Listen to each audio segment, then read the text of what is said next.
Well, we finally got some of the parts in to start building our B-mod motor for 2023.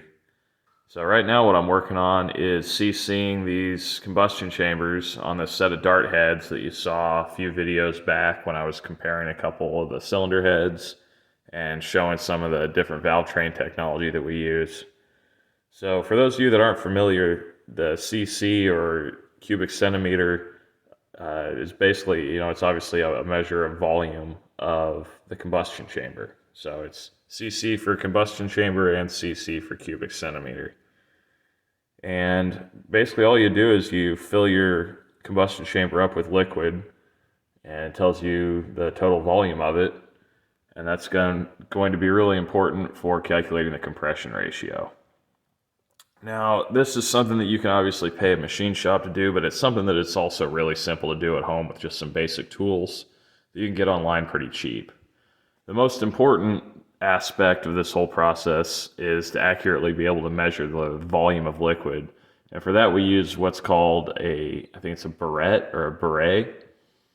This is used in chemistry processes called titration, where you basically try to add a very small volume of one compound to another compound. So you've got to be able to very slowly and very accurately let a small amount of liquid out. This is a 100 cc burette, and the way that it works is it basically counts backwards from zero. So when you haven't let anything out yet, as of right now, we're sitting right at zero. Then you turn this knob here, and it very slowly lets the liquid drain into the combustion chamber. Now what we've got here is a piece of Lexan, also known as polycarbonate, that we've cut to about 5 inches square and drilled a 5/8 hole in. You want to use Lexan for this, not plexiglass, because plexiglass is just really a pain in the butt to work with. This Lexan we cut with just a regular old angle grinder and drilled with a regular old drill bit, cleaned up with some sandpaper, and it works fine. The red stuff you see around the edge here, that's this high pressure grease, and we use that to basically create like a gasket or a seal. And you can really use just about whatever liquid you want for this. Right now we're actually using gasoline because that's what I've got a lot of, and it's something that's got at least a little bit of color to it, as opposed to something clear like rubbing alcohol or water. If you're going to do that, you want to add food coloring or something to it so that you can see where you're at a little bit better. You want to measure with the combustion chamber as it will be run. That means obviously with the valves in place. Otherwise your liquid would just run out. Same with the spark plug. You want to try to use the same valves and spark plugs that you're going to run in the actual engine, because those will, see the little bit of dish you've got in the valve and how far the spark plug protrudes into the combustion chamber are both going to have an impact on the total volume of the combustion chamber. In fact, back when I ran go-karts, we would run extra long spark plugs just to try to get that little bit more, compression ratio, a little bit smaller combustion chamber volume. But yeah, we'll go ahead and let this guy drain in here, and that's going to tell us what our combustion chamber size is. Alright, so as you can see here, it's kind of hard to see because you got no bubbles, which is good. But that combustion chamber is completely full of liquid.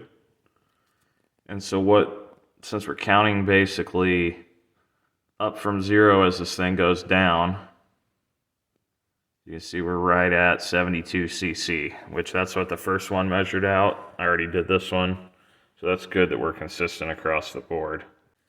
So this is also a good time to check your valve jobs. If the valve job's bad, the liquid will start to leak out through the ports.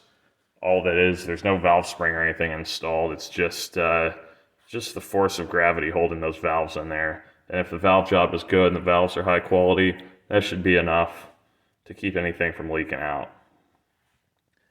One thing I forgot to mention is it's absolutely critical for everything to be perfectly level here. You can see I kind of jury-rigged up some cylinder head stands. Now you can buy these online, obviously, but obviously you can fabricate your own with just a very basic ability to cut and weld some things and drill some holes. I use some washers as a shim to level this out because the desk isn't perfectly level. And then I also use the level to kind of tilt them and set the level back to front as well as side to side. So here we're at 72 cc. That means we're probably going to use a little bit thicker head gasket because our valve reliefs on our pistons are really small. And our pistons are basically not down in the hole at all, or at least they shouldn't be. We'll measure that when we get to the short block assembly. But essentially, we're shooting for 9.5 to 1 compression ratio. That's what the rules require for our class. And I'll show you a little bit of the math as far as how we calculate that, and also maybe some of the math that might help explain why compression ratio is important. All right, well, first off, apologies for the noise. We've got a little bit of a blizzard going on outside. But while that's going on and we're here warming the shop, let's talk a little bit about compression ratios. Now, those of you that are pretty familiar with engines and stuff, you probably already know this, but this might give you a new way of thinking about it. First, for the basics, your compression ratio is actually a ratio of volumes. The V1 is the volume of a given cylinder at the bottom of the stroke, and the V2 is your volume at the top. So obviously there's a lot of math that happens if you want to actually calculate that correctly. But basically, you have the area of the cylinder, so your bore divided by 2 squared times pi, times your stroke length, plus this V2, which is essentially the dead space. That's all the area that's not covered by the up and down sweep of the piston. In other words, that includes your combustion chambers.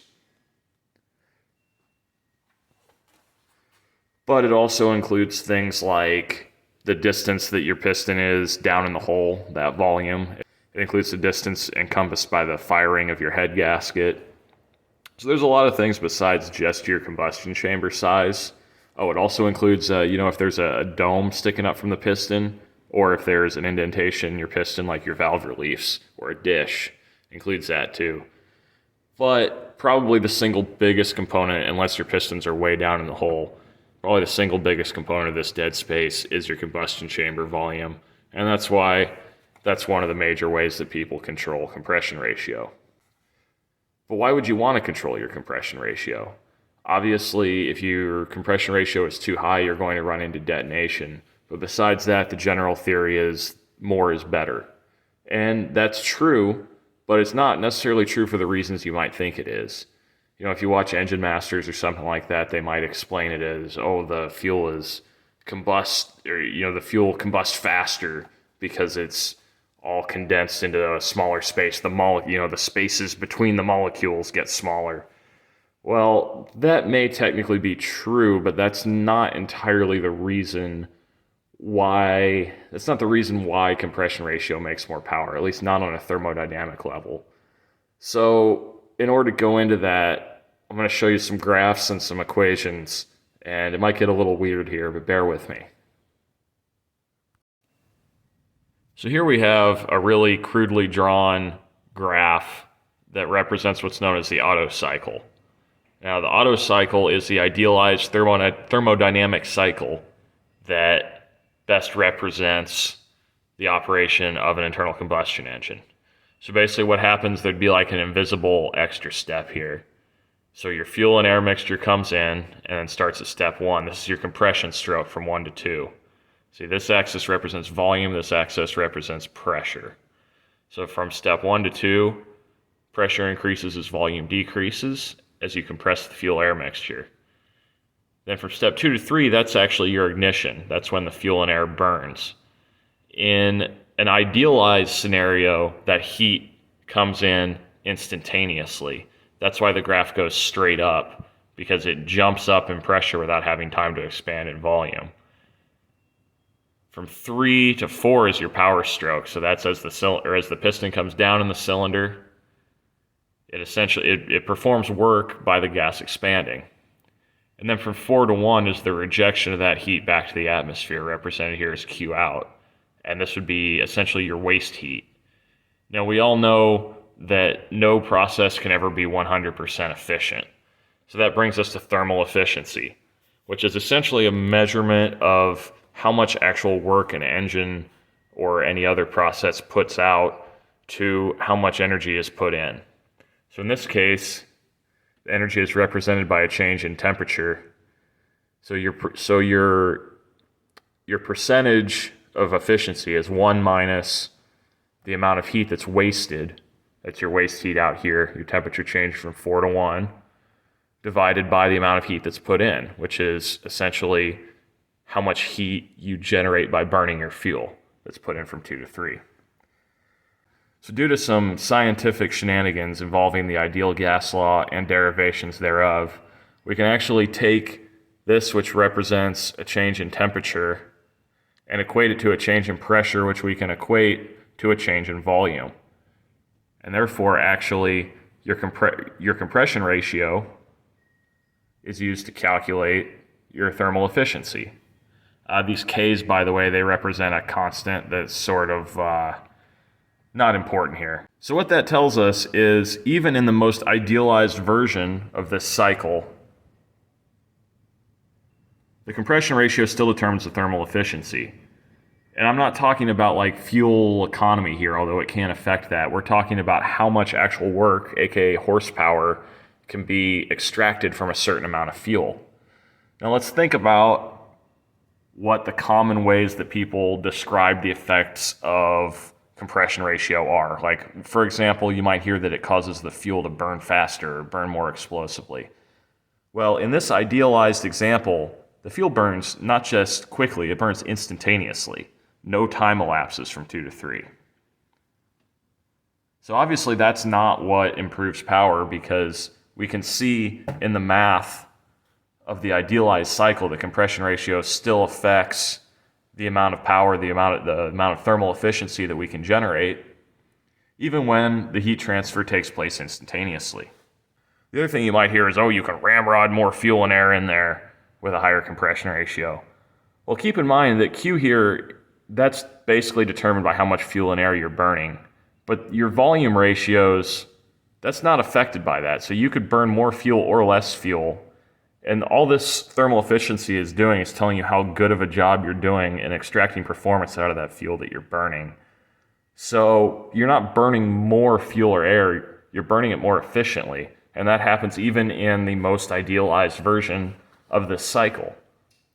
So we've established that compression ratio doesn't improve performance because of the fuel and air burning faster. And it doesn't improve performance because you can cram in more fuel and air. So why does it improve performance? Well, a couple of reasons. One, the distance between here and here, that's your change in volume, and therefore represents your compression ratio. Think of it as area under the curve under a dyno graph. The area under this curve represents how much work the engine does on the power stroke. Now going back the other direction, this represents the amount of work that's required to compress the fuel and air, but because things here aren't linear, you actually end up gaining more than you lose by increasing your compression ratio. The other thing to think about, with a higher compression ratio, the difference in heat, the difference in temperature between here and here is greater. That means you may not be burning the fuel and air more quickly or burning more of it, but you're burning it hotter. Then you're extracting more work from it, and the exhaust mixture carries less heat with it when it leaves the engine.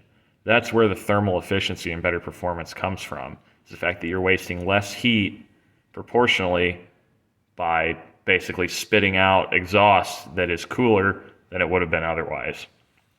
So I hope that made some sense to you. I hope I explained it somewhat decently and you maybe learned something.